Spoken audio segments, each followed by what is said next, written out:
This is your host, Caitlin Cook, and welcome back to the Dead Kate Bounce Experience. This week's guest is Jill Gunter. Jill is co-founder and chief strategy officer at Espresso Systems, which is building privacy and scalability solutions for Web3. Previously, Jill invested in crypto, blockchain, and fintech with San Francisco-based VC fund Slow Ventures and served as an advisor to a range of projects and institutions, from the IMF to startups like Zcash and Algorand. She started her career as a bond trader at Goldman Sachs in New York City. I'm so excited to have Jill as my second guest to unpack an important and often misunderstood aspect of crypto, which is privacy. Again, this is a topic that's commonly misunderstood and on several fronts. For those outside of the industry, the common storyline has historically been that the perceived anonymity crypto provides allows it to be used as a means for performing illicit activities. Juxtapose that with what many of those in the crypto community know all too well. The data transparency that blockchain technology provides is like nothing we've ever seen before. In fact, transparency is often cited as one of the main cornerstones of the emerging crypto space. But like anything else, enhanced data transparency is a double-edged sword. And those in the crypto space, from your average retail investor to institutions to even regulators themselves, are still trying to wrap their heads around what an ideal solution looks like. How much transparency is too much transparency? And how much privacy is too much privacy? In short, what data should the masses have access to and why? We've seen this play out recently with the story of Tornado Cash, which Jill and I talk about today. And as always, the answer to the question of how we solve on-chain privacy is a nuanced one. But there's no better person to provide clarity on this topic than today's guest. With that, please enjoy my conversation with Jill.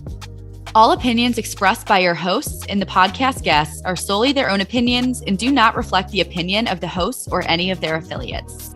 This podcast is for commercial and informational purposes only, is not investment advice, and should not be relied upon for any investment decisions. We are not recommending any securities or cryptocurrencies, nor is this an offer or sale of a security or cryptocurrency. Jill, longtime follower, first-time caller, welcome to the podcast. Nice to finally actually see you via Zoom. I feel like I've known you on Twitter for years, which is a weird thing that only Twitter-obsessed people can relate to, but someone feels me out there.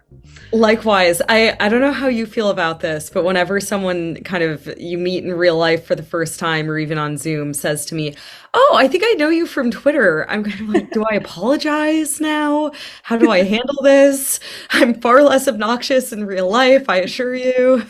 Just apologize in advance as soon as someone says that. I am so sorry that you've had to see that. Yeah, exactly. Shouting into the void. Oh my gosh. But no, long time follower of yours on the interwebs as well. So very glad to be joining you here and to finally meet live. Yes, overdue. We love the podcast bringing people together.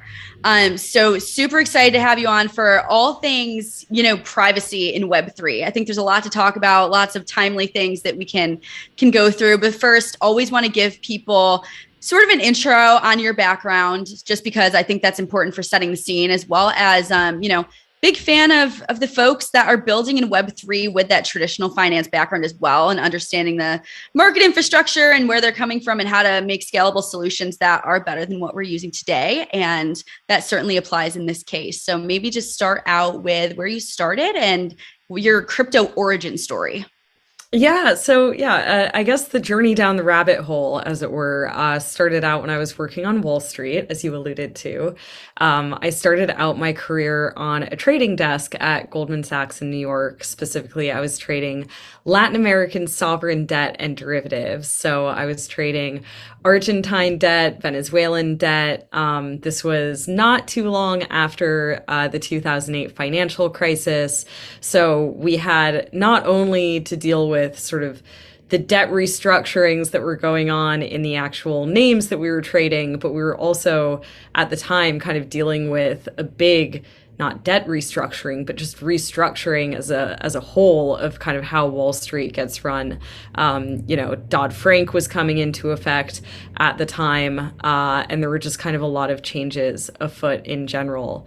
And so I highlight kind of both of those things, both the desk that I was on and also sort of the broader context of what was going on Wall Street at the time, because I think that both of those dynamics were really kind of integral to my journey again into Bitcoin and down that rabbit hole.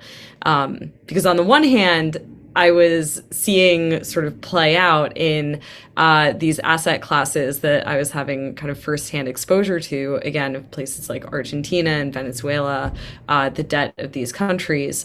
I was speaking on a daily basis to brokers down on the ground in these places, and they all started telling me about the very high inflation rates, the capital controls that they were dealing with, and at some point started telling me specifically about Bitcoin and how they were using Bitcoin to get their money offshore. And, these are sophisticated sort of financial players that I was talking to who were selling me on this in sort of 2012, 2013, not selling me, of course, in my capacity as Goldman Sachs, but just kind of selling me in the capacity of like these types of friendly conversations that you have. And so again, that was kind of one dynamic and one sort of foray that I was making into the crypto space. And then on the other hand, being sort of the junior kid on a trading desk, and especially I think in that era where there's a lot of regulatory reform happening, there's a lot more risk controls being rolled out at the bank, all of that just slides downhill onto the lowly analysts who are on the desk to deal with and to sort out and to understand what's needed. And so I think that was kind of another sort of pivotal thing that was happening at the time, again, was just that I was getting all of this exposure to all of the ways in which the financial system as a whole had just sort of crumbled and broken down over the preceding years. And it really did, I think, sort of put the question in my head of, is there a better way? Are there alternatives to the way that we've just assumed that we need to approach financial markets and financial assets? So that was kind of the storm of things happening, I guess, early in my career when I was on Wall Street, and some of my first introductions to Bitcoin specifically, and to thinking about what the alternatives could look like. Love it. And, there's been a lot of stops in between. I was stalking your LinkedIn earlier, of course. But now full-time Web3, maybe just a quick overview, again, setting the scene on what we're going to talk about today, obviously very relevant for why I had you on, is what you're building with Espresso Systems. And we can talk a little bit more about why it's so important, and especially in light of recent events after that. Yeah, absolutely. So from Wall Street, amidst all of that, I made my way into the crypto space. At the time, there was no such thing as Web3. No one was calling it that. Really, at the time, all there was Bitcoin, and Ethereum was just kind of an idea coming into being. And it's been a really amazing journey to be working and researching and building and investing in this space over all of the intervening years, almost a decade now. And where I want to start with this question maybe is just the fact that my experience of building and researching and investing in this space has been one of kind of a push and a pull, where you'll start in on an idea and think to yourself and say, oh, wow, okay, there's really something here that can be a much better alternative to, let's say, a security settlement system or a system for cross-border payments and remittances. And you'll start in kind of on that use case. And then as you get deeper and deeper into it, and I think this goes for really any nascent technology, I don't think that this is just crypto specific, but we've all felt this very acutely for those of us who've been in the space for this long now, and even are in the space today. You'll start to uncover like, oh, wait, this actually isn't a better alternative for this reason or that reason, or this technical limitation that exists right now, or the fact that you have this sort of dependency on the existing incumbent system that's still going to be a bottleneck to the thing that you're actually trying to do. And then you go through this kind of very personal, almost trough of despair of like, oh God, none of this is ever going to work out. And then you come through the other side and you say, okay, no, but there are ways to build around this, or kind of hacky ways of putting this together such that that's not a bottleneck anymore, or there are technical solutions to this thing that I thought was going to be this intractable problem.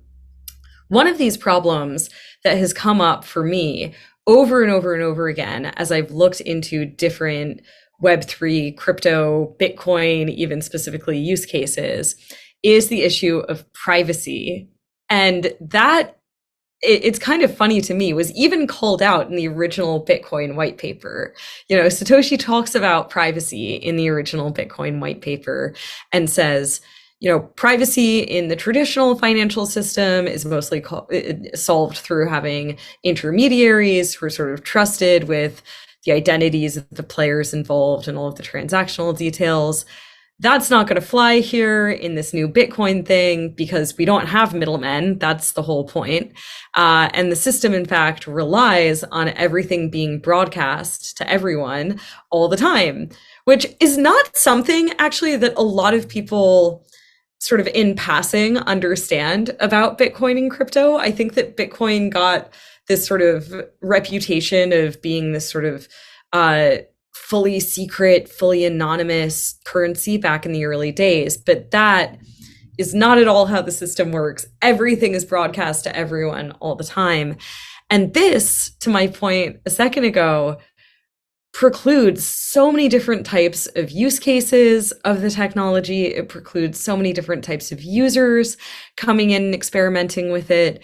I mean, even for myself as just a retail user of it, there were points in time where I want to go, use a given application or experiment with something. And I'm sort of like, oh, this is a little uncomfortable because really, anyone who cares to will be able to trivially look up my Ethereum address. I've posted it on Twitter. I've posted it all over the place so that people can send me things, or so that a friend can send me an NFT, or I can participate in one of these things. They'll be able to then see exactly what I'm doing. And that's just me as like an individual retail user. Once you start thinking about institutions looking at this technology, forget about it. If I'm an institutional fund, I'm not going to have any interest in using something that is going to be leaking my alpha and leaking my proprietary strategy in real time. If I'm a merchant, I'm not going to be interested in accepting payments in this thing that's going to leak all of this data to my competitors and so forth. And so privacy is really kind of this problem that I got hooked on going back a few years ago. And it's that problem of how to ensure that people can determine who can see what about their on-chain transactions and under what circumstances that data gets disclosed. That's kind of at the heart of what we're working on at Espresso. So I can get into kind of what we've built so far and what's on the roadmap, but that's again one of these, I think, really core problems that the industry is facing, and it's the problem that I'm really excited to be working on solving. It's awesome. And you brought up so many important points there too, right? I think first of all, the stereotypes from a lot of people from the outside haven't read the white paper, right? Have just kind of continuing to, I guess, extrapolate some of the stereotypes about the space from earlier days, right? For illicit activity, that it's shady, that there's, more secretive, when in fact, to your point, there's so much data available in this space that I think I just remember when I started in crypto, I didn't even know what to do with it because there was so much.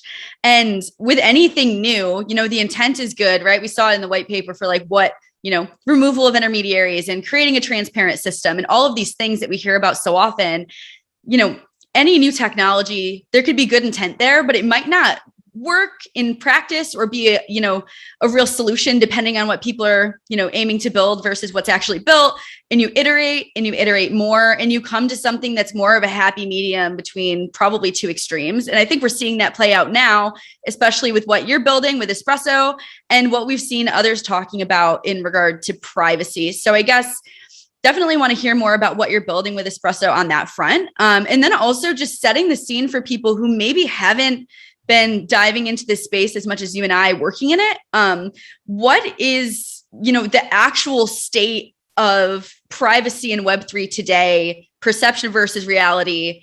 And is all of this necessarily true? That it's censorship resistant, open source, decentralized, transparent. We can get into whether that's a good or a bad thing. Obviously, again, happy medium. But what's the current state of Web3 and privacy, and how is Espresso kind of solving for improving that? Yeah, absolutely. So yeah, there's so much to cover with this, which is why I'm going off on these tangents here already. You can forgive me. Go off, please. But yeah, to start maybe just with that question of what is the state of privacy in Web3 today? I would say 99.9+% of transactions, as I was saying before, are fully transparent to everyone all the time. And for those of you who are maybe wondering, okay, what does that actually mean, or what does it look like? I'd encourage you to go on the website Etherscan, ETHER scan.com. And you can type in my Ethereum address. It's fine. It's out there. It's just jrg.eth. So that's kind of my sort of plain text, if you will, username that you can type in. And you will be able to see how much I donated to the crisis in Ukraine. When I did that, you will be able to see every NFT I've ever bought and sold. You will be able to see every trade I made. You'll be able to, if you wanted to and get sort of really complicated, you could see what other wallets on the Ethereum network I probably own, and probably even then figure out when I first bought Ethereum. All kinds of information, right, that I don't know why I'm telling you all this, because it's kind of uncomfortable to have out there. But so again, I would say, on most chains, so Ethereum, Bitcoin, Solana, Avalanche, all of these layer one blockchains, pretty much everything is all transparent. And of course, it's on those chains that the vast, vast, vast majority of transactions are happening and that volume's going through. And so again, almost everything out there is pretty much fully transparent. And now you might be able to say, oh, well, okay, but what if I were to create a brand new wallet that wasn't linked to anything, and so on and so forth?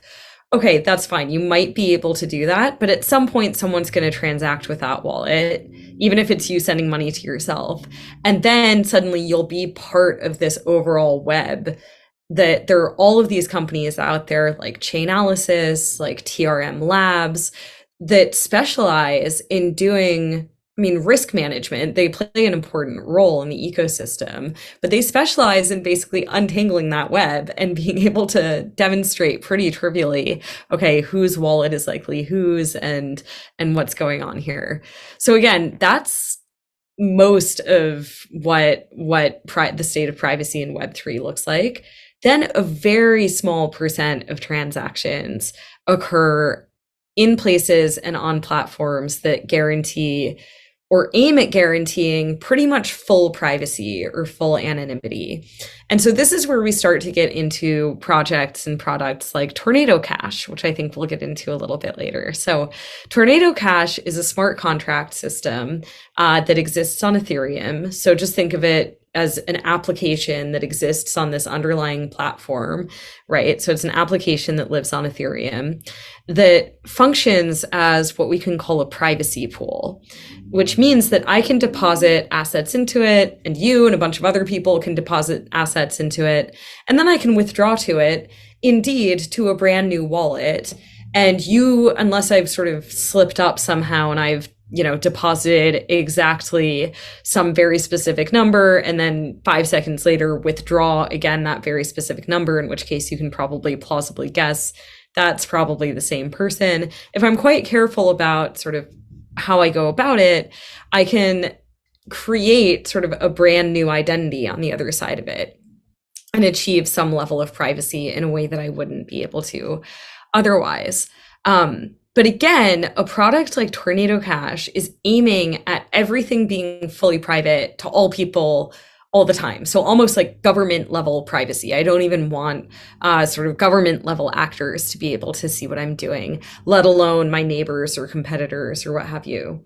And that's maybe fine. That's maybe important. In fact, I can think of some very legitimate use cases and types of users who might want that, whether they're dissidents, or whether they are, participating in areas of the economy that aren't supported by the banking system, but are still sort of above board and legitimate.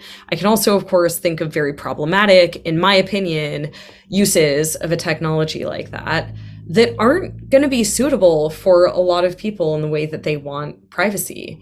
And so where Espresso comes in, and what Espresso has developed with what we call our configurable asset privacy protocol, or CAPE, is the ability for users and asset issuers and so on to configure, again, who can see what and under what circumstances about the transactions going through. So breaking out of this black and white paradigm of all transparent or all private, and saying there's much more interesting spaces in the middle where some things can be public to some users and kept private from others.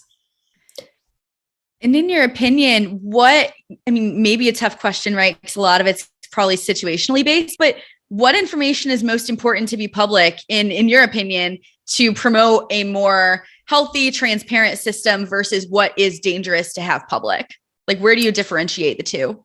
Yeah. So, I think this is going to be such a cop-out answer, Caitlin, but I really do think that it depends on the application and the circumstances.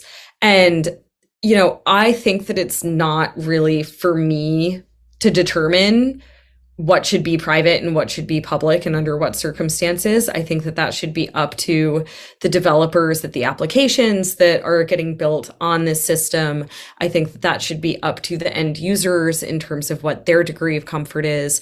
I think that one of the most powerful things about crypto platforms is that it introduces a spectrum of optionality to people in a lot of different ways that doesn't exist in traditional finance. It introduces a spectrum of optionality in terms of what assets you hold your money and your savings in. It introduces a spectrum of optionality to people in how they hold those assets, whether they're custodying with a trusted third party, a la the traditional banking system, like a bank in this case, it would be an exchange like Coinbase or FTX or whatever, or whether they're self-custodying them. And I think the same should be true of privacy, where it should just be about opening up for people the spectrum of optionality of what is visible to whom and under what circumstances. I can think through a few different use cases to make it a little bit more concrete. So, I can think about a payments use case, right? Where I, as just a regular sort of retail user of this stuff, I maybe want to get paid by my employer in a stable coin. Maybe that's because I'm cross-border from the employer and, the wire transfers take days to get through the banking system. It might be for a number of different reasons, right? That I want to get paid in this stable coin. But I don't necessarily want the whole world to know what I'm getting paid. And so in that situation, I'm of course totally comfortable with my actual employer knowing what I'm getting paid. I might also be totally comfortable with the stablecoin provider knowing what I'm getting paid. Whether it's Circle or Paxos or Gemini or Tether, any of these sort of centralized stablecoin providers. Not necessarily worried about them in this situation knowing what my salary is. And in a way, that's akin to the traditional financial system, right? I'm not worried about Chase Bank knowing what I'm getting paid or how much I'm paying for rent or what have you. But I don't want all my friends in the whole world to know those numbers. And so in that case, again, it's completely acceptable to me for certain sort of third parties to know what all of the transactional details of these transactions are. I definitely don't need something like Tornado Cash in this case to give me full government level privacy. But it's definitely a better product and better service for me to have if not everyone knows everything. So again, I think every situation is going to be a little different. And that's why we focused on true configurability and sort of, maximum flexibility here. It took us a long time actually to settle on configurable. We went through flexible, programmable, all of these different words for it. But I think that it's that kind of flexibility or composability, configurability that matters most here. And I love that answer just because I think we have such a tendency to talk about things in black or white terms when the answer is always in the middle, almost always, right? So I appreciate the nuance. Which is such a cop-out. It's such a cop-out answer, but nuance is important too. Yeah. No, I mean, it's more realistic. It's realistic, right? And I think that it's a lot more polarizing to put things in like yes or no, black or white terms, where when we come to a solution on something down the road, specific to privacy or otherwise, it's probably going to be somewhere where there is nuance and the answer isn't always the same in every situation, and it shouldn't be. So I appreciate it. I think that the optionality answer is not a cop-out. I think it's very realistic. But on that front, right? So you mentioned Tornado Cash. I want to get into that because I think that, the real life examples and the things that are happening in present times are always good for helping people sort of latch onto concepts and actually really understand what's going on and why.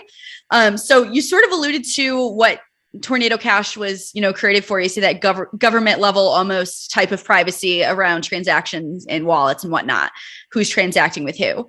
But put simply, you've been dealing with a lot of, more public facing discussion around privacy and around the Tornado Cash situation specifically. So simple terms, what happened? And how did the legal response vary from some of the scenarios that we've seen in the past play out?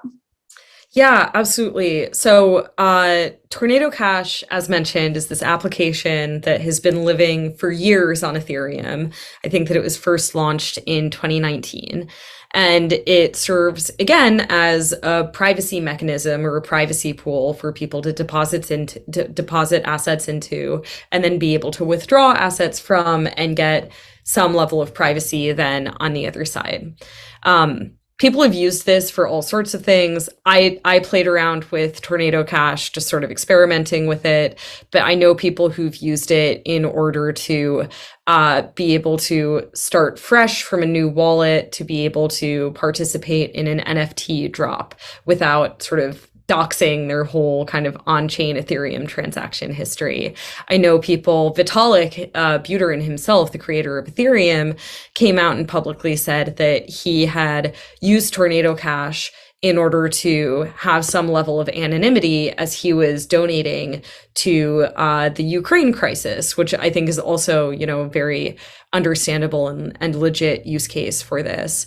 And according to Chainalysis and other sources that look at, again, sort of on-chain data and determine who's doing what and what types of wallets are linked to what types of players, probably about 70% of transactions in and out of Tornado Cash were very kind of legit above board use cases like the ones that we're describing here. Then there's about 30 to 40% of which were maybe a little bit less above board. And those uses, your listeners have probably already backed into what they might look like. But those uses came down to a few different categories. One was players who've gone in and participated in hacks of various crypto projects built on Ethereum. So hacks of bridges that are sort of, cross-chain, hacks of DeFi projects, lending protocols, things like this, exploiting bugs in the code to be able to get access to hundreds of millions of dollars worth of Ethereum and other assets. These types of funds and these types of players who've gone in and done these things have in many cases laundered their money or moved their money through Tornado Cash as a privacy preserving system to be able to, they say, kind of start fresh on the other side and presumably to be able to cash those funds out. So that's an example of kind of a less legit use case. I would certainly class it as. Then there's other categories of this, of sort of just illicit activity that is believed to have gone through the Tornado Cash system. And again, that comprises anywhere between sort of 30 to 40% of transactions through the system. Now, over the last year or so, it's believed, again, and with very good reason, because of all of this on-chain data, that actors associated with North Korea have used Tornado Cash increasingly to move stolen and hacked funds through it, and again, in a sense, launder them and to be able to cash them out on the other side, somewhere to the tune of 400 million plus, which is a lot when you're talking, especially in the context of a country like North Korea. Now, quite understandably, the US government at some point is going to look at this situation and say, whoa, enough's enough. We need to put a stop to this crazy source of funds for this enemy state that is posing, a very real security threat to the United States and kind of the global world order and all of this. So the US's reaction to this, which again, on a kind of a personal level, not speaking for the industry, not speaking for my company here, I think it's totally reasonable that there would be a response to this. But the form that the response has taken has turned out to be very controversial. So what's happened is that the Treasury Department, and specifically an arm of the Treasury Department called the Office of Foreign Assets Control, OFAC, which is in charge of sanctions, and usually they're sanctioning sort of the president of Venezuela or Vladimir Putin, all of his associates and nieces and nephews, and these types of individuals. Or they might be sanctioning like an entity, like a bank that's run by a group of people that was being used for money laundering, something like this. In this case, OFAC sanctioned the actual code that's running the Tornado Cash system. And so what they did was they put on the sanctions list, this is literally like a, physical document list that gets maintained of all of the sanctioned persons and assets, they put a reference to the smart contract code, again, that makes Tornado Cash work. And that is pretty unprecedented.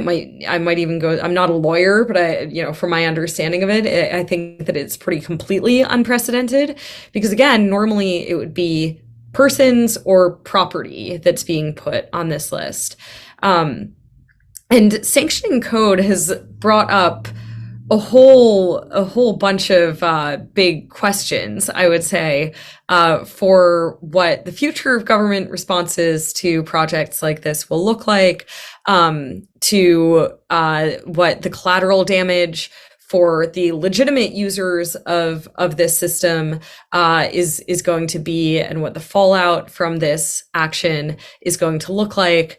As well as a whole bunch of questions just around the nature of privacy and what's sort of acceptable on the privacy front for cryptocurrency as a whole. But that's been what's played out over the last month or so. It's been an interesting time, to say the least, to be working on these types of systems and projects. It's your time to shine, Jill. Your time to shine. It's my time to lose a lot of sleep, Caitlin. Yeah, duty calls, right? You have to get a rise to the call of action here, I think. Yeah. But on that, right? So a lot of different things, but I think first, sort of some fact checking live while we're doing this. But when it came to cracking down on those the wallet addresses that they thought were, performing illicit activities versus those who, like you said, were the majority for very reasonable use cases. They were all cracked down on, correct? Not just a specific few. Is that right? Yeah. So the deal is, by sanctioning the Tornado Cash addresses or the references to the wallet, or to the references, to the code that's running Tornado Cash, what OFAC has signaled to the world, to all users of this system, is don't touch this. This is a thing that's now on the list. If you transact or interact with it, that is going to taint you, and that's going to be an issue, and you're going to have to file all kinds of, bureaucratic forms with us to get yourself out of hot water, and that still might not get you out of hot water. You're just not supposed to touch this. And so, I know people who had funds tied up in Tornado Cash at the time who now cannot withdraw those funds because they are not sort of on a technical level frozen, but they might as well be frozen because if they try to withdraw those funds, that's going to be a big no-no. Now, there are advocacy groups that are working to get the US government and Treasury specifically to grant some relief for these types of people. And so there may be a process forthcoming in which those folks will be able to file a bunch of forms and be able to sort of legitimately withdraw their funds. But it really remains to be seen whether that's going to be the case. So yes, for now, everyone has been affected. That was going to be my next question too, which you answered, which is I'm assuming people had their funds tied up in that, which is very unfortunate. Yeah. So hopefully see some change or some remedies there in the short term, but we'll see. One of the most important topics I think to talk about with this, which is really interesting, is around kind of freedom of speech, first of all, and also like what smart contracts are categorized as, right? How do you crack down on it from that perspective? And also kind of along the same lines, which is interesting. Normally you would be taking legal action against, say, a centralized entity or an individual, like you mentioned. Wasn't there a developer involved in the Tornado Cash situation that was actually arrested? And I guess this kind of leads into a bigger, more philosophical discussion about, the role that code plays, if it is really more of a freedom of speech issue more than anything else. And I think there's a lot to unpack there, so we can start with that. Oh my gosh, there's so much to unpack here. So on the free speech thing, again, I am not a lawyer, but lawyers who I've spoken to, and I've done a lot of reading about this over the last few weeks as well, seem to suggest that it's a little bit up in the air or in question as to whether or not this is indeed a speech issue, because just the fact that this contract has been listed on the OFAC list doesn't necessarily mean that like all instances of this code need to be taken down and scrubbed from GitHub and all of the places where they live. Like, the government hasn't come out and said that. That was something that more or less happened during what's called the crypto wars of the 1990s, when the US government classified certain types of strong encryption as weapons, basically, and said, you're not allowed to export these, you're not allowed to post these on internet forums where they'll be read by foreign nationals, and so on and so forth. Here, no one has said, like, you can't publish this anywhere. They've just said you can't interact with or transact with this thing. Now, this gets into an interesting question of what often gets called sort of overcompliance, where a company or an institution takes some signals from, some government actions or some regulatory bodies and says, there's stuff happening here and we don't want to touch that even with a 10-foot pole. So we're just going to get ahead of this and do things that we haven't even been ordered to do yet. And in this case, GitHub, which is, the code repository, did take down the Tornado Cash code that was being hosted on it. And so that then did raise the question, like, wait, is this a speech issue? I think that's where a lot of people have jumped on board and asked that question. I think it's caused a lot of builders in the space to start to rethink where they're hosting their code, where they're building. I know that the folks at Radical, which is a more kind of open source and censorship resistant version of a GitHub platform, have seen a big uptick in interest in the wake of that. But it's not clear to me, at least, again, whether this is strictly a speech issue in the legal setting or whether this is just a matter of sort of, GitHub going overboard. Then we get into the question, though, also of what the ramifications are on the actual individuals involved in Tornado Cash. And this, I think, has been a big area of confusion. So as you point out, one of the core developers who was behind Tornado Cash did get arrested it was either the same day or just the day after this OFAC move became public. and he got arrested in the Netherlands. And my understanding, anyway, is that in the Netherlands, it's not required for the court to make the charges public. And so we actually still don't know why exactly he was arrested. It would be sort of surprising if it was nothing at all to do with Tornado Cash. But it would equally be surprising if he was being arrested and detained just for writing code. That would be very shocking and very worrying. But, there have also now been reports that, he was linked to, some Russian agencies, things like this, but we just don't know. And that is in itself kind of unnerving, I would say, as an industry. And I think it should be something that, we all kind of keep an eye on, just to get a better understanding of what the actual ramifications of this are on those who are sort of just writing code. It definitely makes the mind wander, I think, just because, right, you think about if you're at a centralized company, a centralized entity, and you put out a product or an idea or a service, and it's very clear of like who the ramifications fall on if something goes wrong, right? If there's some sort of legal recourse and you have to take action against any of the people or the individuals or the company, I think it's a little bit more cut and dry, right? Again, not a lawyer, although I wanted to be at one point, which is funny now. We all wanted to go to law school at one point. Yeah. And then we didn't do it, right? Which may be for the best. Crypto is fun. But I think when it comes to like Web3 and everything becoming more decentralized, right? The idea of having core contributors to a network or a project that is not necessarily a company, where a lot of different people from different areas of the world can contribute in different ways. I think it creates more of a gray area from a legal perspective of how do we handle that? And who do you go to when something goes wrong? Like, how do you solve for that? So I think that that's another big thing, in like the nascent stages of any sort of technology or industry being developed that have to be thought through. And situations like this really bring it to the forefront of, this is a big topic that we're going to need to think about and solve for moving forward.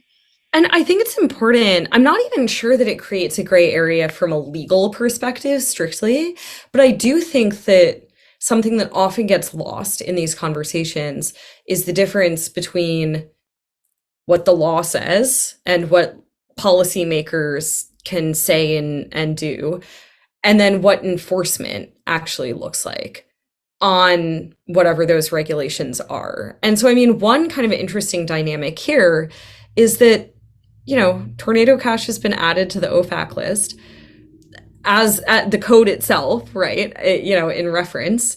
But Tornado Cash is still up and running. It's still going. It's this sort of, in crypto, people like to say it's like unstoppable code. And on some level it is. And, the Tornado Cash developers even seem to have thought some of this through beforehand, wherein there is no sort of key or group of people or individual who can update these contracts now that they're out there and running on the Ethereum blockchain.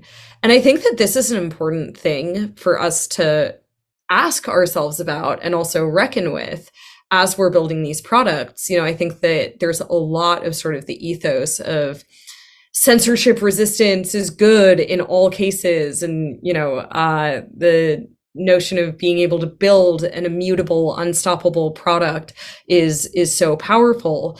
But we also have to be very thoughtful and very careful about how we wield that power, especially thinking through, again, some of the consequences here. I consider myself a privacy advocate, but I also definitely don't consider myself a privacy maximalist. And similarly, I think that the same type of conversation can be applied to censorship resistance and decentralization, where again, you can see the power of it to empower, again, folks like dissidents in other countries and sort of human rights style use cases. But you can also definitely see the problems with it and the ways that it can be a problematic force in the world as well. And so I think that, you're getting into the philosophical territory, but I think that that's a very important place for us as an industry to go. With great power comes great responsibility, right? Something like Amen. that. Amen. Yeah. So Exactly. where do we go from here then, right? Big questions, right? Who has a crystal ball? No one that I know of. But where do we go from here? I feel like this is, maybe I'm kind of making this bigger than it is, but I feel like we're at a turning point specific to, censorship resistance in Web3 and privacy, and all of the discussions taking place are like very important, and I think going to be very critical for the future of the space. Where do you think that we go from here? I know, kind of a general question, but curious for your thoughts. I think first and foremost, we have to go to a place of more nuance in the way that we talk about all of this.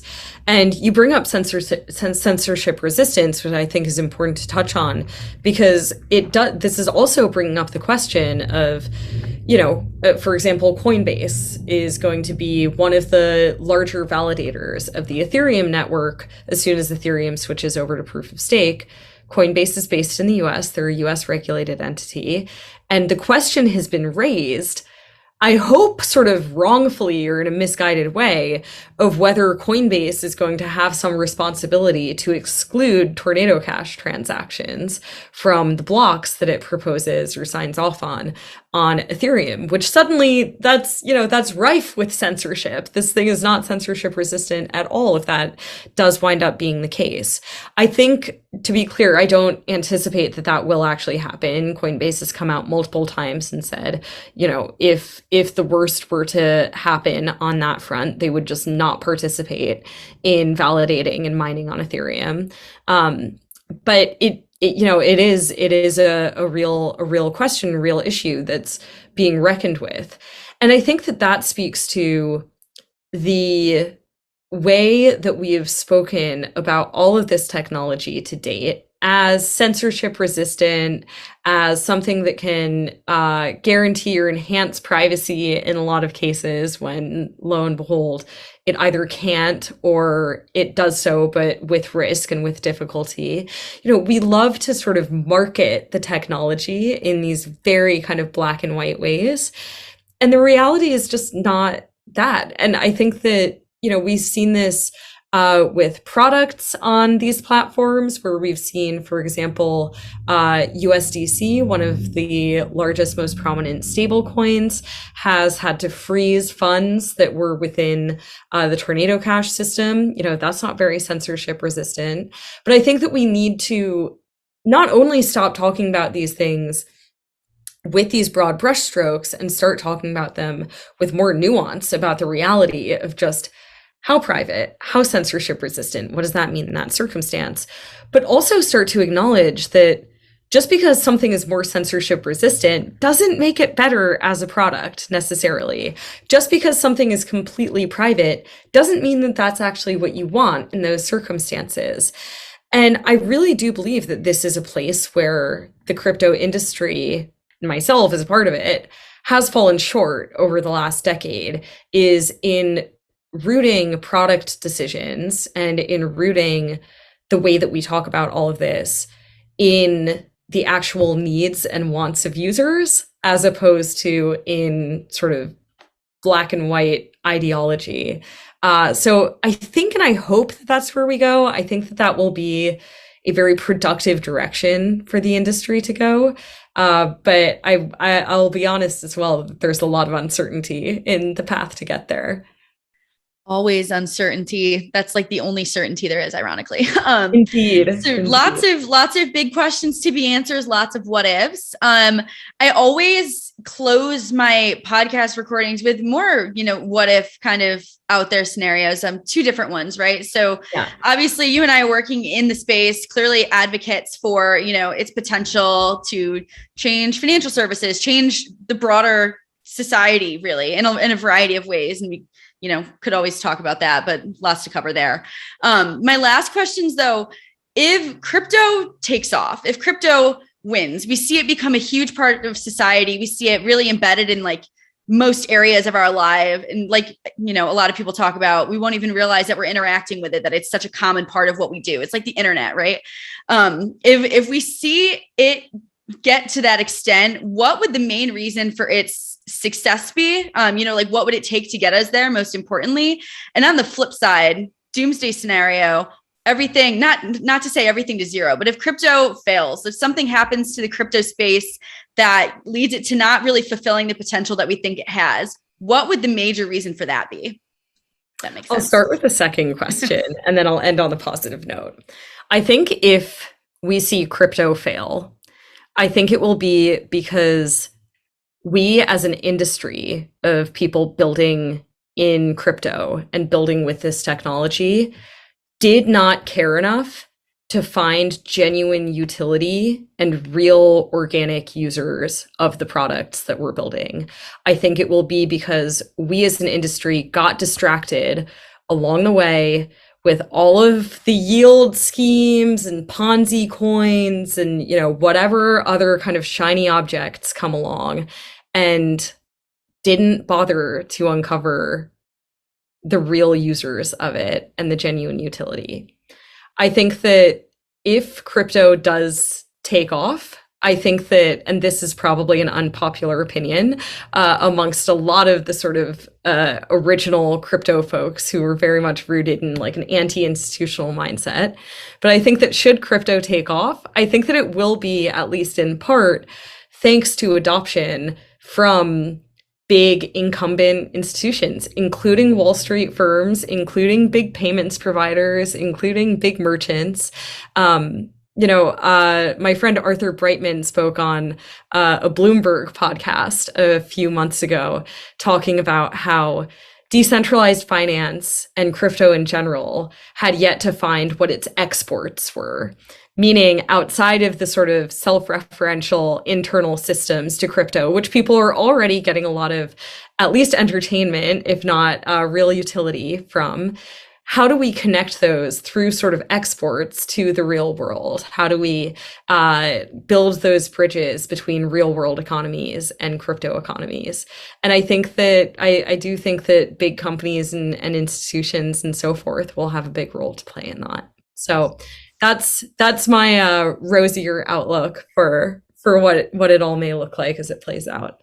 I was clapping on mute just because the second part of that too, right? I mean, this is the whole perfect putting a bow on this episode, right? Because that is what I wanted to create this podcast for, right? I fully believe, like to your point, the success of this space, whether we like it or not, is going to be large in part, although obviously not entirely, tied to buy-in of traditional financial institutions and those larger firms that drive the entire financial services space today and like society at large, right? So I think there has to be some sort of compromise. Bridges need to be built, and there just has to be an in-between there, and there has to be buy-in from both sides and cooperation in order for that to happen. So same great minds think alike perhaps on that, but let's make it happen. Yes. Right. Let's make it happen. Well, thank you so much, Jill. This was fantastic. So glad we finally got the chance to actually talk and meet virtually. So really, really appreciate your time there. Appreciate you covering a super important topic for all of our listeners as well. And to our listeners, thank you for tuning in, and we will be back next week with another episode.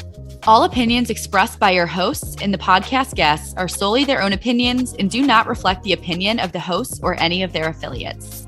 This podcast is for commercial and informational purposes only, is not investment advice, and should not be relied upon for any investment decisions.